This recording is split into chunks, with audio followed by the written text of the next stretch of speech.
people don't seem to like you? I don't know. It's for people to make up their own mind. But, I mean, it's a great article of faith in the Labour Party. The party is bigger than any individual. You're such a nice guy, Jeremy.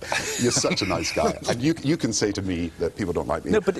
and look, let people make up their own mind. You know, this is... I'm just wondering about your position. This is an election. Do you ever want, you know, there's long marches of the night, 3 or 4 o'clock in the morning, you think, I sleep through the night, Jeremy. I don't think that. Look, I've studied history, and there's not a Prime Minister or a leader of the Labour Party that hasn't had difficulties and hasn't had real problems to deal with. We have had to deal with a global financial crisis. We've had to deal with what you rightly called was an outrageous expenses crisis. We've had to deal with these things in the course of the last 2 years. And I understand people's frustrations. I understand people are wanting to make up their mind on the basis of looking at why did this global crisis happen?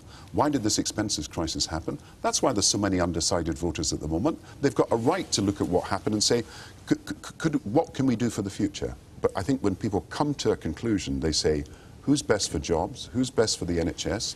Who's best for industry? Who's serious with a plan for the future? Who's concentrating on substance? And they come to us. I thought you were a bit rough on Gordon Brown last night about the Duffy affair.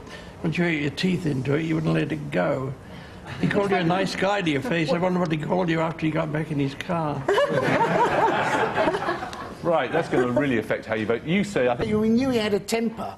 And actually, when people found out he had a temper earlier on in the campaign, his popularity actually went up. So maybe for the TV debates, what he would have been better to do, instead of trying to answer the questions, was actually lose it, you know, slap Nick Clegg, nut David Cameron, and just go, ah! I must say, I had the very strong feeling he might have done that when we interviewed him yesterday. After he'd said, you're a very nice guy. Oh, God. Well, I love this idea that this is the